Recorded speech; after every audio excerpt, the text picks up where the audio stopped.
I got stopped out 3 times on Ethereum, and it was the best thing that could have happened. They're also going to follow Bitcoin, right? And if we do see a relief rally in Bitcoin, will see some rally in the altcoins as well. Now, for me, Ethereum, I was actually looking at a couple of levels, and the biggest level that I was looking at for Ethereum was between $3,600 and $3,000. Between that golden pocket retrace into the moving averages, the 50 and the 100. And we can see that it has blasted right past the 3,000 level now. So the 200 moving average is sitting at roughly about 2,400 at the moment. So if I'm looking at this, I had to take a couple of losses. So let me share my for Ethereum. And this is a perfect example of being able to take a loss. I was looking at this retracement back, highlighting this between 3,600 all the way back down to this 3,000 level as one of my accumulation zones. And I was accumulating in this. I had a couple of bullets, and every single time I had about a 4.5% stop loss in this position that I, opened a position, opened a position, opened another position. I think I opened 3 positions here. One at like 3,550, one at like 3,3, and one at like 3,021, I believe it was that I opened here.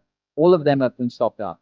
I was trying to accumulate for longs in this position. All of them stopped out, and I'm looking at these pivot highs now at the left there, looking to find better entry. I haven't pulled the trigger yet because I was burnt here, but it's important to realize that if I didn't have a stop loss in place, that 4% would not have just been 4%. This 3,600 entry here would have been a 24% loss.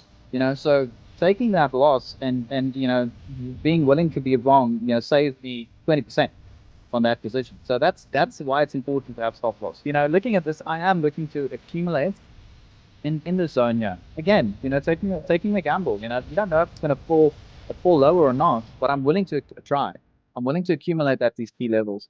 So anything from about 2,700 all the way back down to this $2,400, give or take, in this area, good accumulation levels. We can have a wick, bear in mind, to about 2,100. If this happens, now I'll be expecting that $74,000 for Bitcoin being tested. So that'll be kind of like in line with that. The $2,100 Ethereum would be like a $74,000 Bitcoin. So keep that in mind. But I am trying to open more positions in these areas with tight risk management.